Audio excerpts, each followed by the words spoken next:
you want to hear some music? You'd like that, wouldn't you? Well, today you're going to get all the music you want. The request lines are now open. KGFJ Soul Radio. Do it now, man. Do it now. Request lines are up. It's open, man. Got any Blue Oyster Cult? No, I don't have any Blue Oyster Cult. I ate 34 pairs last time around. Where were you? I was that close to working at 7-Eleven, you know. Pass the word along. Tell the men it's time to shoot the moon. Shoot the moon! Not out there on the microphone. On the microphone. Shoot the moon. Shoot the moon. The attitude dictates that you don't care whether she comes, stays, lays, or prays. I mean, whatever happens, your toes are still tapping. Hey, Strawberry! Oh, Strawberry. Hey, what's happening, man? How you doing? This is my friend. Hey, how you doing, man? What you looking at, man? Oh, nothing. I wasn't looking. I wasn't looking at his neck, man. Can you honestly tell me that you forgot the magnetism of Robin Zander or the charisma of Rick Nielsen? That's kid stuff. Kid stuff. Well, how about the tunes? I want you to want me. The Dream Police. Da-da-da-da-da-da-da.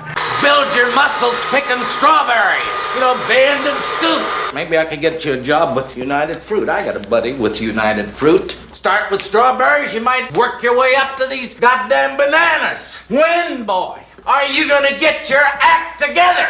We're creating a society of cell phone crazed, marijuana smoking zombies.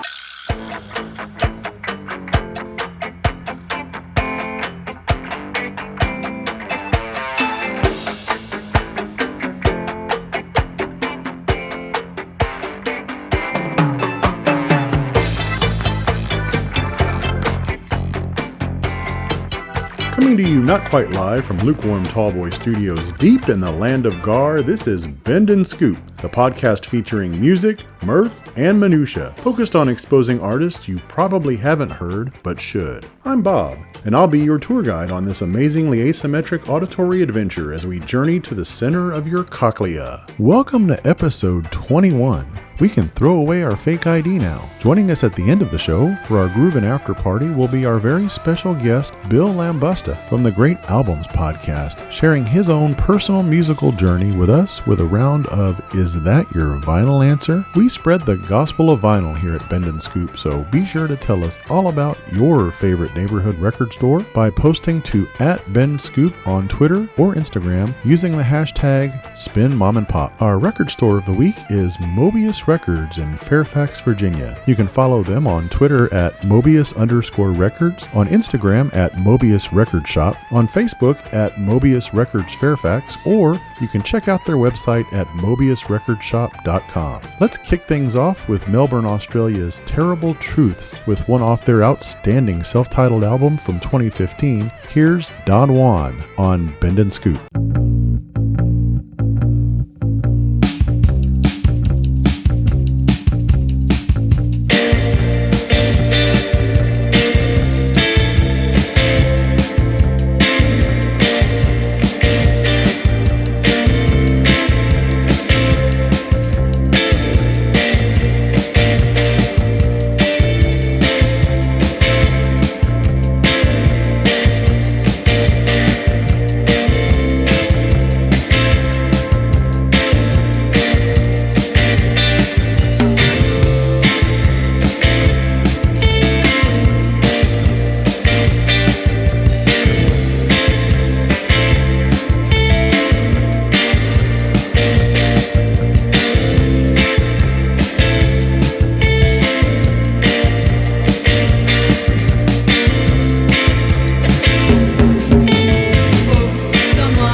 ye shall receive. That's Maggot Line by Manchester, UK's The Battery Farm, sharing their freshest crop from the upcoming EP Endless Unstoppable Pain, which is something all of us Dallas Cowboy fans can certainly identify with these days. Just a quick reminder about one of the other fine podcasts brewed with care by Lukewarm Tallboy Studios called Assume the Juxtaposition, where you're the host and I'm the guest. If you want to host an episode, drop me a line at lukewarmtallboy@gmail.com. The 7th episode is hosted by Scott Matula and is a discussion about the legendary Bigfoot. So check it out on Spotify or Apple and follow us at AssumeTJPod. Up next is something off the brand new record Beyond the Pale Blue from Mark Caputo and the Boys in Belleville, the band named after the hometown of Jeff Tweedy and Jay Farrar. This one's definitely something good on Bend and Scoop.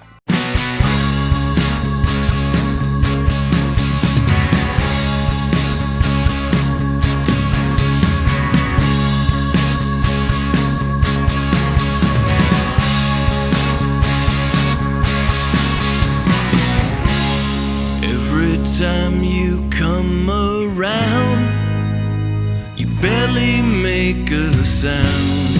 Even now you might say it's growing every way. You said tomorrow is another day. I said tomorrow you'll be on your way. Something has to happen soon that's gonna make life better for you. Something good will happen soon that's gonna make life better for you. Whoa, whoa, whoa.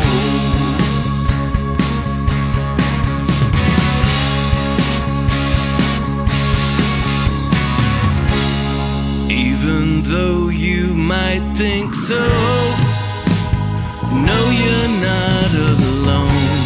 It pulls you up when you are low. All the love we show. You said tomorrow is another day. I said tomorrow you'll be on your way. Something has to happen soon that's gonna make life better for you. Something good will happen soon that's gonna make life better for you. It's gonna make life better for you. Whoa, whoa, whoa.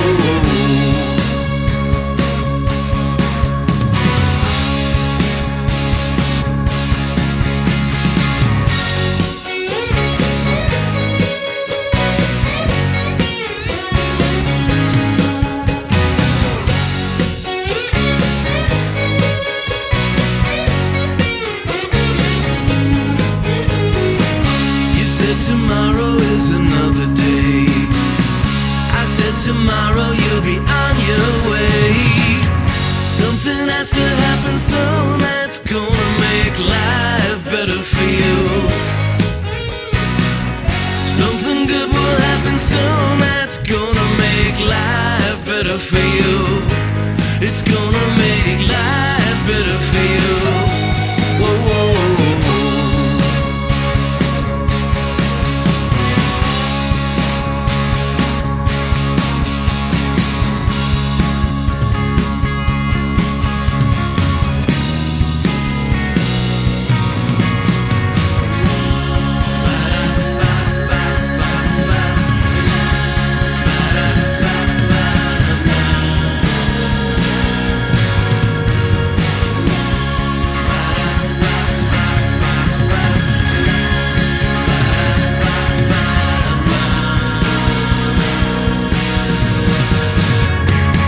Take a hit. No, really. I can't. No. Thanks anyway. No, really. Now I'm allergic to fun. Oh, here, young man. Nah, I take your word for it, really. Nah, I'm cool. It's like a bottle of wine. One must sniff the cork before one buys. Nah, really. I can't, no.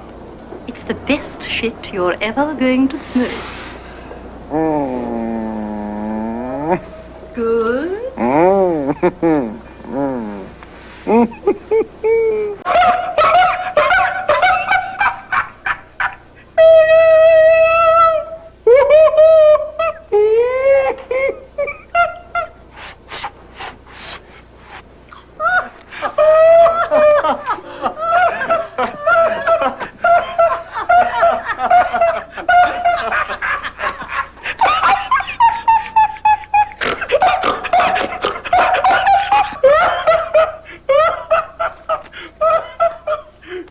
for your troubles.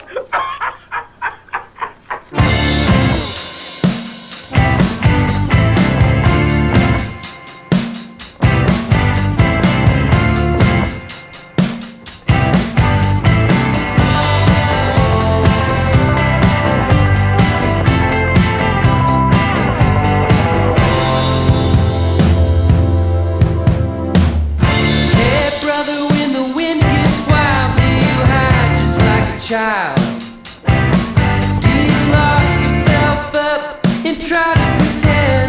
Are you afraid to love again? Are you afraid to love again? Hey brother, when you're down and out, do you bite the hand that feeds you? Come on and take some leads from a trusted friend. Are you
From 2015's Tightropes, that's LA's Tall Tales and the Silver Lining with Afraid to Love Again. Don't forget to check out our Bend and Scoop Spotify playlist where you can hear that one and 216 of the 231 songs we've played on all 21 of our episodes so far. Those missing 15 will just have to be our little secret. Let's head back to the punk heyday of the late 70s with a twofer from Brighton, former stomping ground of the Pinball Wizard, starting with this one by a band called Amazer Blades. This is Common Truth on Bend and Scoop.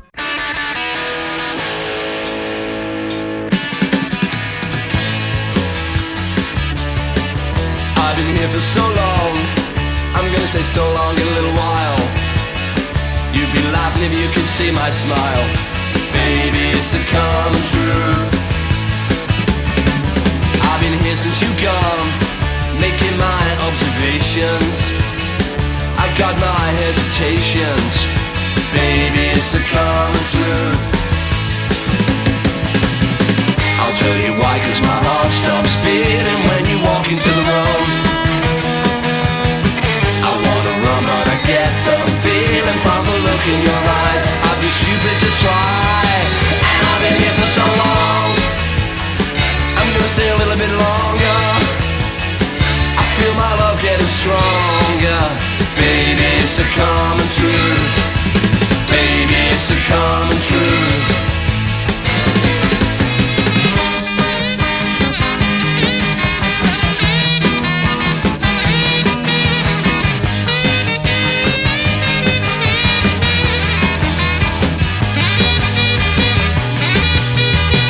I've been here for so long, I'm gonna stay a little bit longer.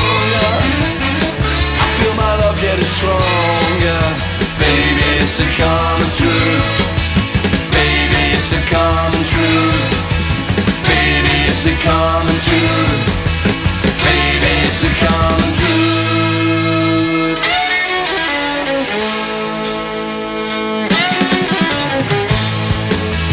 Baby, is it coming true? Baby, is it coming true? Baby, is it coming true? Baby, is it coming true? Good morning, Dr. Don, KFRC. Good morning.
Wrapping up our late 70s Brighton punk twofer, that one was Hard Times by the band Atrix. Such a great era for music, wasn't it? If you enjoy listening to what we do here on Bend and Scoop, please subscribe, rate, and review us at Apple Podcasts or anywhere you get your podcast. We breathe in your feedback like oxygen. And now, here's a band featuring our special guest Bill Lambusta on bass from the land of Bruce Springsteen, Asbury Park, New Jersey. This is Fake Pockets off their latest EP, Magnolia Street, with Darling on Bend and Scoop.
Would you mind checking me for a hernia? I think I hurt myself. Say Cuban? Cuban, that's right. Well, I like you. Tomorrow at noon, you may climb me. Come on, he ain't that short. Oh, yeah? Well, then how come he spent last month dangling from my car mirror?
Sweet Spirit there from Austin with Someone Like You off 2015's Kokomo. That's spelled with a C, not a K like the Beach Boys hit. Don't forget to stick around for the end of the show when we'll be joined in our Groovin' After Party by our special guest, Bill Lambusta from the Great Albums podcast and, as you heard earlier, the band Fake Pockets. Remember that MTV show The Real World? Well, way back in the very first season in New York, which I think was 1992, one of the cast members was a guy named Andre Como, who was in a band called Rain Dance. That's R-E-I-G-N. Their guitarist, Dean Fertitta, went on to become the frontman of this next band, the Waxwings, and later played with Queens of the Stone Age, the Raconteurs, and the Dead Weather. That's quite a resume. From 2004's Shadows of the Waxwings, this is Clouded Over on Bend and Scoop.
Production presents David Lee Roth live.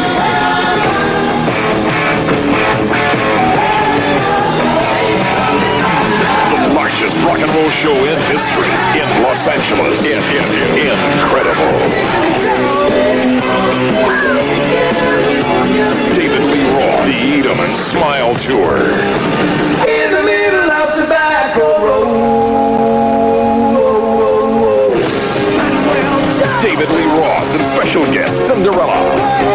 Friday, December 19th in the Forum. The wildest rock and roller of them all. Tickets to Ticketmaster Ticket Centers in the Forum. Or for information, call the Avalon Concert Line, 213-9762-ROCK. For all you do, this one's for you. David Lee Roth.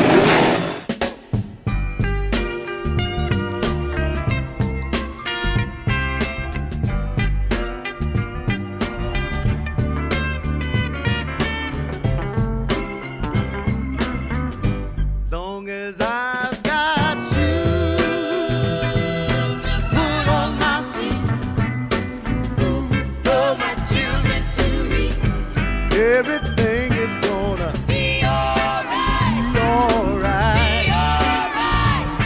Everything is gonna be alright. As long as I've got shoes to put on my feet, food for my children to eat.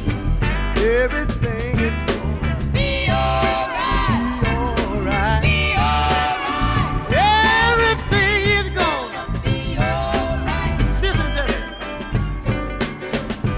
I don't have no money.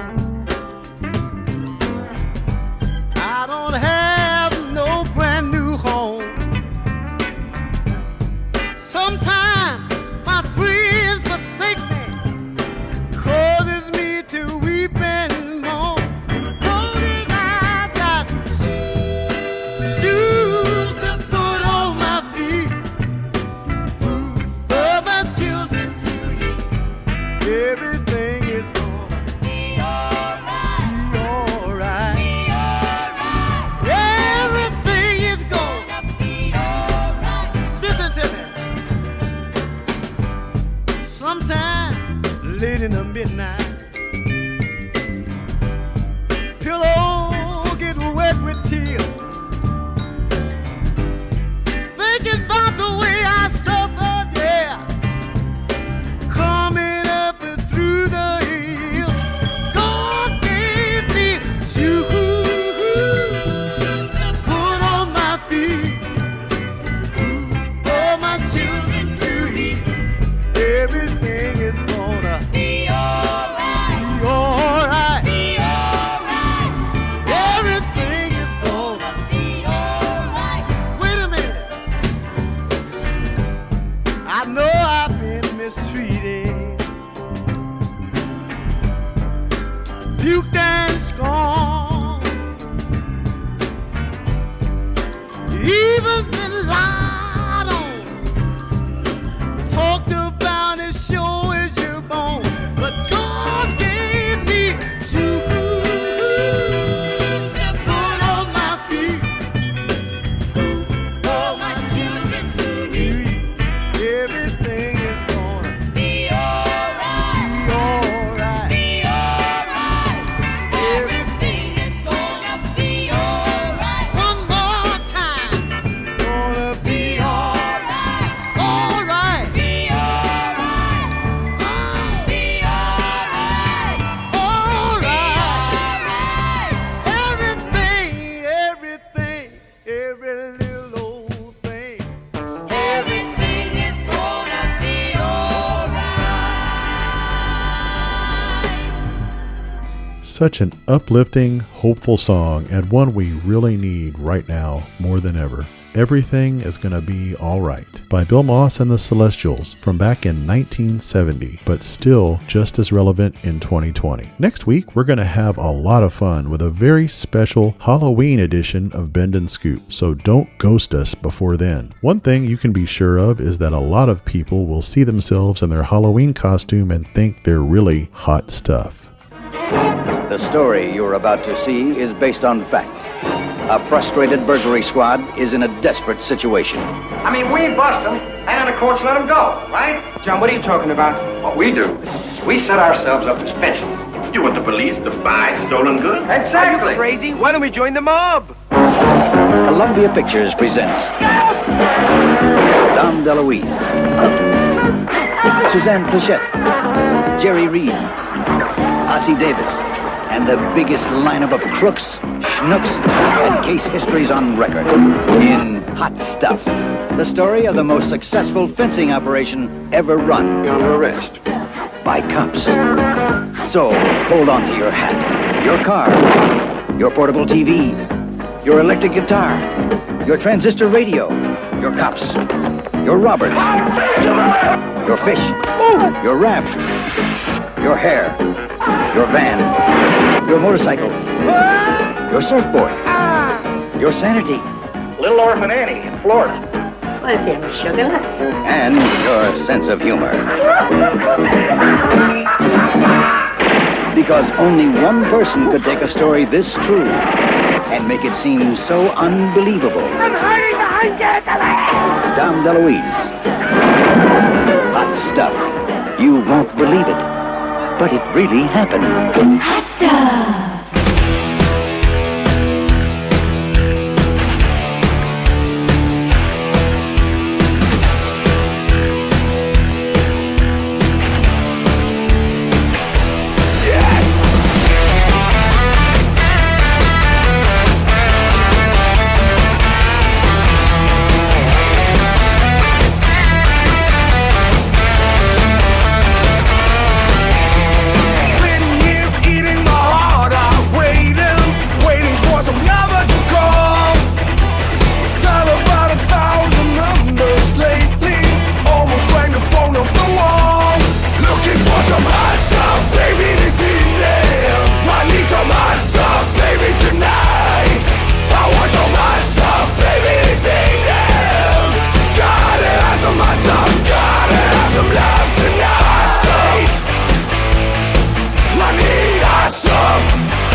People listen to people.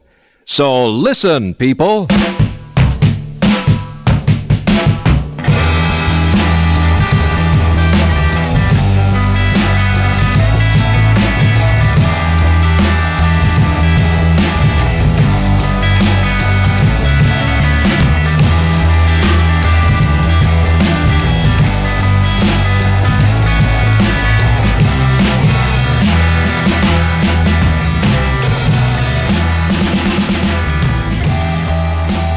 Welcome to the Groovin' After Party. Come on in and pour yourself a cold one.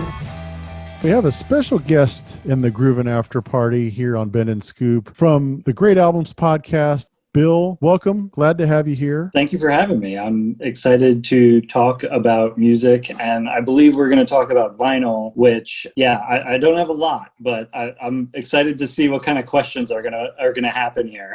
Tell us a little bit, not only about the Great Albums podcast, but whatever else you want to go ahead and share with us. So The Great Albums is a music podcast. It's a music appreciation podcast where we take an album of music and talk about what makes it great. We do a track-by-track review. And kind of the thesis of it is that it's both an informative podcast as well as talking about people's experiences with the music. Talking about, the different stories that they have of listening to the music and discovering the music and that kind of stuff. And then, we also just get a little nerdy sometimes and really spend way too much time talking about an album, I think. There's no such thing. It sounds right up my alley. I love the whole concept. Yeah, no, I also feel that there's no such thing as spending too much time on talking about music. But, it's one of those things that some people have said, it's like, why is your podcast so long? Because each episode is, it's usually 2 to 2.5 hours. Sometimes it's a little less. But it was one of those things that that's how much time it took to kind of fully explore everything. And what people don't always realize is that I do edit the podcast. It's usually we record up to like 3 hours and then bring it down. Well, that's the great thing about podcasts, though, is there's no limits, no time restrictions, no date restrictions. It's like I told a friend of mine the other day, there's no expiration date. I mean, unless it's something just extremely topical and timely, music is something that this stuff will last forever, really. Yeah, and when we're talking about albums that are 20, 30, 40 years old anyway, it's kind of one of those things. There's fans all over the place that discover it, and then, we can get people to come on and talk about what they love about that music, which is pretty cool. Sometimes it's someone who, it's like, this is my favorite thing when I was 13. And sometimes it's like, well, when I was, 27, I discovered this band that was underground and that this album came out years before I was born kind of thing. I hope we have the best of both worlds. I enjoyed what I've heard so far, definitely. Oh, good. And then some of the other stuff that I'm involved in, I actually have another podcast that has been coming out just for the past couple of months. It has nothing to do with music. I'm not sure if any of your listeners will go and listen to this or any of the Great Albums listeners will go listen to this, because so far they haven't really, because I decided to pick the most niche topic possible, which is me and a couple other friends are doing a podcast on superhero trading cards, which the trading cards became quite popular through the mid-90s, and they existed before that and since then, but that was the height of their popularity. And it's something that we had a lot of nostalgia for from when we were kids and first learning about superheroes and comic books and that kind of stuff. And, I love comic books and superheroes, and there's a million podcasts out there where they read comic books and then talk about it. So I was like, well, what can we do that's different? And that kind of appeared in my brain, and I amazingly found people who wanted to do it too. Well, the great thing about something niche like that is the people who are into it are really into it. Yeah.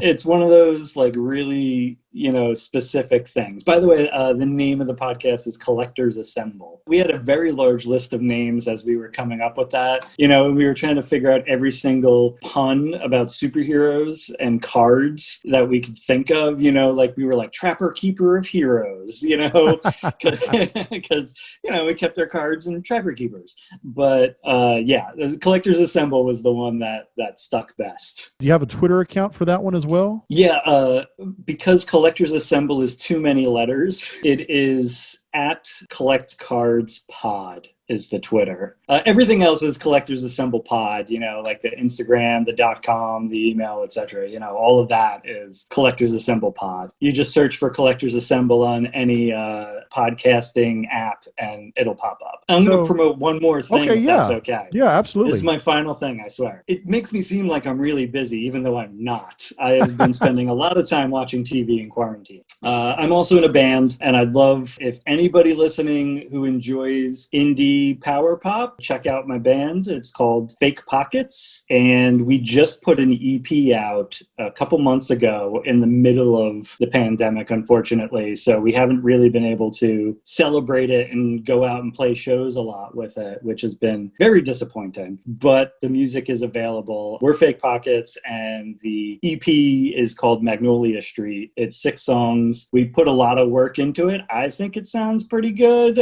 We've had a few decent decent reviews. Like I said, it's a kind of a power pop sound, a little bit alternative, a little bit indie rock. Right in my wheelhouse for sure. We're on Bandcamp. I think it's fakepocketsband.bandcamp, and we're on Spotify, Apple, etc., etc. Anywhere you can find music, you can find us. We put this EP out through a label in New Jersey called Mint 400, which has been really good to us, and they kind of made sure to get it everywhere it needed to be. Well, this is definitely the most exciting development of this discussion, and actually probably all of the discussions I've had, because you're the first guest who actually is in a band and has a new release out at the same time. Oh, wow. Let's learn a little bit about your personal musical history, Bill, and play around of what we like to call, is that your vinyl answer? What was the first record you ever bought? The first one that I actually bought with my own money. We had a cassette boombox that the CD player was broken. There's 2 cassettes that I bought in, I believe it was December of 1995 when I was 11 years old, with my own Christmas money. Me and my sister were at a Woolworths, if you remember those, and we were in the music section, and I picked up Weird Al Yankovic's Greatest Hits Volume 2. My sister was like, "You're such a nerd."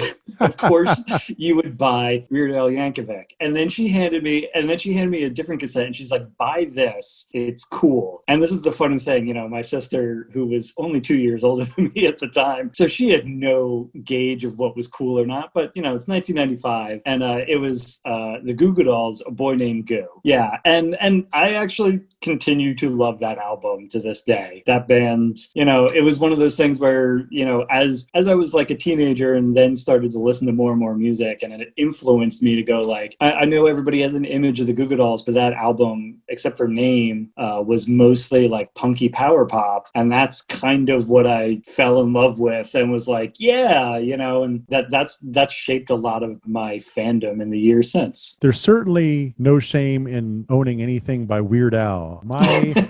My son is my youngest son. His birthday is this Friday. He's turning 18, and a few years ago, I think it was probably like 4 or 5 years ago, his first concert, I took him to see Weird Al. Weird Al came to town, and first time I had seen him live too, and it was a lot of fun. I mean, yeah, you got to have talent to be able to do what he's done as long as he has. Do you still have either the Weird Al or Goo Goo Dolls? I'm pretty sure that I have the Goo Goo Dolls tapes somewhere in a box, probably in my basement. I definitely have the CD now, which I bought like years later, and I actually broke that tape, the Goo Goo Dolls tape. Wore it out. The Weird Al, yeah, I wore it out and it broke, and then I went and bought a CD of it instead, which was much better quality. And I was like, oh, there's not as much distortion on these guitars than I thought, because you know, I didn't realize I was wearing down the tape so much. I probably saved them in a box somewhere in my basement, because yeah, a bunch of years ago, you know, nobody lives in my childhood home anymore that's in my family. Someone does, but no one in my family. So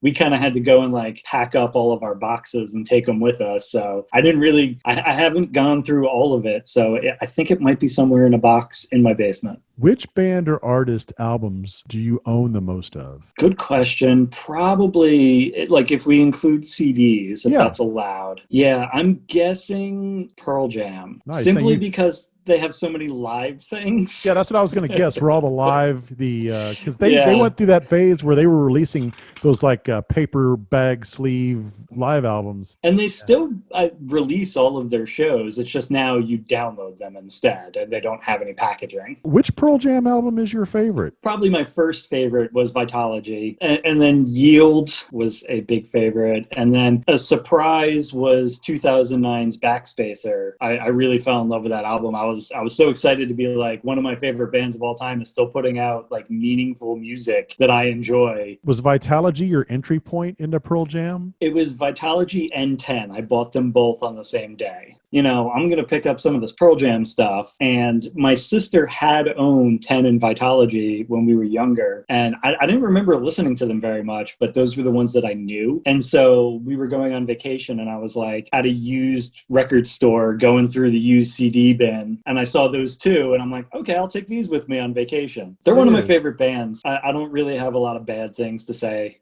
about most of what they did. Now, you mentioned with that Goo Goo Dolls cassette wearing out and having to replace that, which leads me to my next question, and maybe that's the answer to it.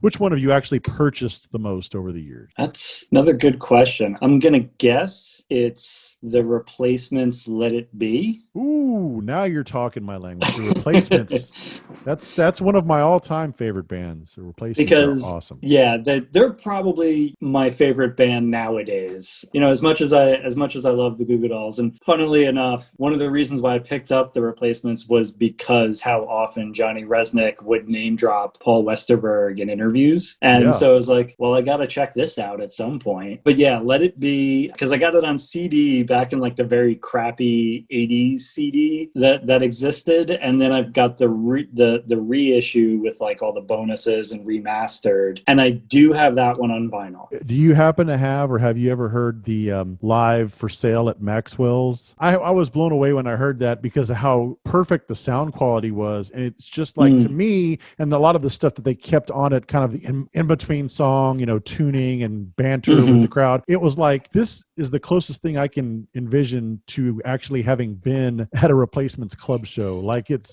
was just authentic. Yeah, unfortunately, I was way too young for Replacement club shows. I was, and I wasn't too young. I just was not on top of it enough to have gone, unfortunately. I was so happy when they did the tour 2014, 2015. Did you go? I went to 2 of the shows. Nice. Yeah, you know, it's like, I know it's not the same as those old club shows, but you know, I thought I'd never see the Replacements live in my life, and I got to go to the Philadelphia show and the show in Queens. Living in New Jersey has its perks. You know, I can pick 2 different big cities to go and see shows at. Yeah, the thing with the Replacements is not only do I love the music, but I'm particularly drawn to Tommy because he's like a month month younger than I am. We're almost exactly the same age. And I'm thinking, I can't imagine being in that band at like 12 and 13 years old. And just it's just insane to even fathom what that must have been like. And I'm probably overly romanticizing it. I'm sure a lot of it was probably not all that great, but yeah, he probably, it probably screwed him up just a little bit. He seems like a pretty grounded guy though, like really relaxed and really comfortable with everything that happened and willing to talk about it, with all the documentaries and things that they've done over the years. He's definitely a pretty cool dude. Who among your friends and family would you say has the largest vinyl collection, Bill? I would say my friend Jeff Fiedler, who is a regular contributor to the Great Albums. He's been on the podcast many times, and he also runs the blog on our website, thegreatalbums.com. He's a few years older than me. He was leaving college when I was entering college, and we met kind of through the radio station there. He loves everything, literally everything. Pop, soul, rock, punk. He's the first person I ever met in real life who, like I said, hey, have you ever heard of this band, The Replacements? And he said, yes. We're going back to like early 2000s, before all the re-releases, before the book, before the reunion, before they kind of became, like now you can easily find Replacement stuff. Back then it was a little bit harder. So he was the first person I ever met who was like, yeah, I love The Replacements. So Bill, how much vinyl do you currently own? Less than 30. But I assume you're in the process of building that collection, yes? Yeah, I've kind of gotten to a point where I've stopped buying CDs because I've got Spotify, and I know that that's not forever or anything. And I definitely like owning things, but, vinyl's a little expensive. You don't really want to be discovering stuff from vinyl, just like take a chance on good album art. Because I have Spotify, it's like, well, I'll listen to it on Spotify. Yeah, Spotify is perfect for screening. It's like, back in like the 90s, they had those listening booths at like the CD store where you would like pop in and listen and kind of, hey, I want to see if this is any good. It's kind of whatever the equivalent of that is now. I look at Spotify taking that role. I don't think about that often enough, about how many times I would do that before I'd buy an album. I would go to the listening station and whenever I saw something I didn't know, I would listen to it, and sometimes I'd buy it. I think that's how I picked up Pete Yorn's first album. Now that is a great record. Yeah, now, it really is. He's been very hit or miss since then, but that first one, that's awesome. I love that first album. Yeah. That first album, it is a little long, but it's kind of, there's still great tracks at the end of the album, so it's fine. Yeah, it's like that album, and then if you combine all the rest of his albums since then into like a single album, you probably also have a really good one there. I like that third album, Nightcrawler. Was that the name of it? Yeah, that's not bad. That one was, I think that's his second best. That one's not bad, and the one that just had PY on the cover, that one was okay too. That one was that one was okay. And the second one had a few decent songs on it too. True, they all have good songs on them, I just keep wanting him to recapture that first record. I did have another point that we were going towards about purchasing vinyl and expanding the collection. That, I go to Spotify to discover, and then if it's something that I really love and I want to own it, then I buy it on vinyl. For example, a band that I recently discovered called The Bests. They're out of New Zealand, but they're a very, very good band. Yeah, they just had a new album come out. We played one of their songs from their previous album, and then a week later, the new album came out, and I'm like, well, I didn't do them any favors by going to the old stuff, but yeah, it was really good. I really liked it. Yeah, both albums are really good. The first album I liked just a little bit better, though. Yeah, I didn't quite dig this new one as much. It was a little bit more subdued than the first one. Yeah, it's not quite as rocking, Yeah, exactly. And it's not like it's bad, but it's not power ballads or anything like that. It's just not quite as succinct as that first album. It just flowed really well. But my point being is that, I've really fallen in love with that band. And so when this new album came out, I'm like, well, I'm going to get it on vinyl. And I ordered that and their like EP that they put out like years and years ago. And I was like, yeah, this is something that I want to own, just kind of to have it. When you do buy vinyl, Bill, where do you go? What's your favorite record store? I've ordered a lot, like directly from the bands. I've had a few gift cards to Barnes and Noble, and it's like, well, like go back in that section and grab something that's not in my vinyl collection, but something. Normally, what I do is I look for something that I really love and go like, I want to own a physical copy of that. Are there any mom and pop shops that you periodically will go into that you enjoy? Yeah, haven't been there recently, thanks to the pandemic. In New Jersey, there's the Princeton Record Exchange in Princeton. I had someone else mention that one, exact location, yeah. And because I went to school in the area too for college, and then I moved to the area, and I didn't go to Princeton, but I was down the road.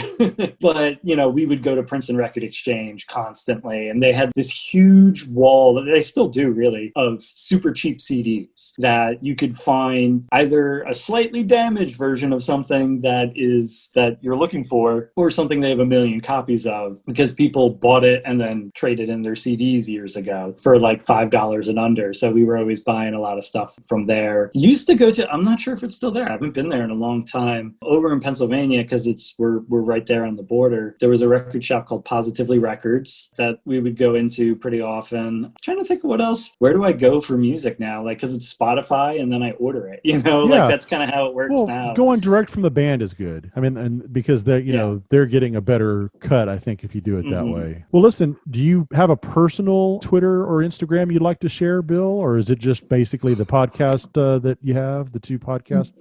I mean, you can go ahead and follow at Bill Lambusta. I never tweet to it because I'm bad at Twitter. When it comes to the great albums, thankfully we've had a group of people who are fans of the show and reach out to us, and Twitter's a place for me to just kind of be like their thing and sometimes comment on it. I don't tweet out very many things, but everything is for the great albums is at the great albums. So that's Instagram, Twitter, Facebook is facebook.com/thegreatalbums. There's thegreatalbums.com. For Collectors Assemble, it's all Collectors Assemble Pod, except for the Twitter which is at Collect Cards Pod. And the band, I don't run any of that. So I believe it is all Fake Pockets Band. So fakepocketsband.com, at Fake Pockets Band, and you can find us wherever music music is streaming. Bill, what's your role in the band? Are you the guitarist, the drummer? What's your...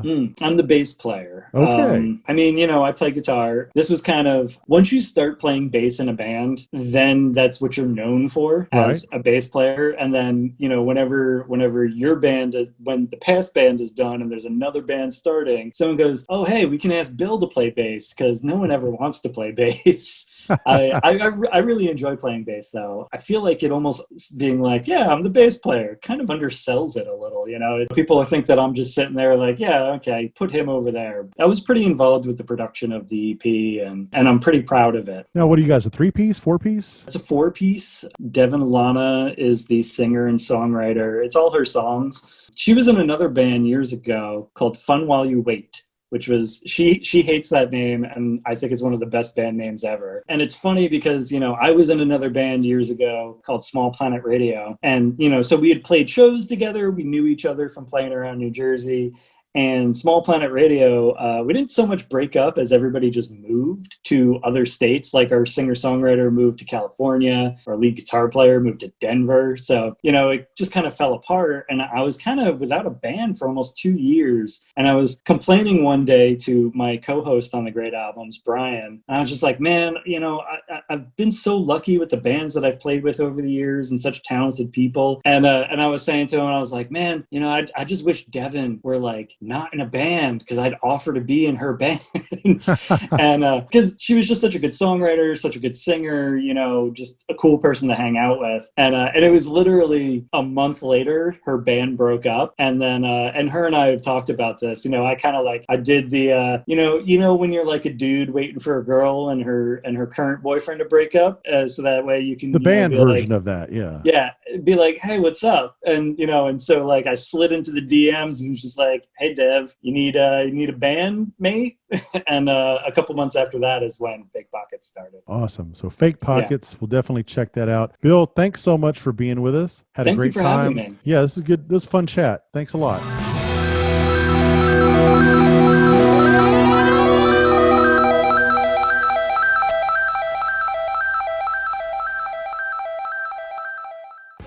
You can follow Bend and Scoop on Twitter or Instagram at BendScoop, or go to our website at bendandscoop.com. Also part of the Lukewarm Tallboy Studios family are a couple of other podcasts. Assume the Juxtaposition, where you're the host and I'm the guest, can be followed on Twitter and Instagram at AssumeTJPod. And we've got a brand new podcast coming soon called Plausible Deniability, which can be found on Twitter and Instagram at PauseDeny. My co-host for that podcast will be none other than Millerman himself, David Miller. Just the two of us talking about whatever we want. So be sure and stay tuned for that. New episodes will be posted on the 1st of every month. So our debut episode will be coming up on November the 1st. And one other podcast that I'm involved with is How Many, where several of my friends, including Jesse, Jr., Gary, and Scott, and occasionally a guest co-host, discuss and debate all things pop culture, sports, TV, movies, music, you name it. You can follow on Twitter at How Many Podcast, or you can go to the website howmanypodcast.com.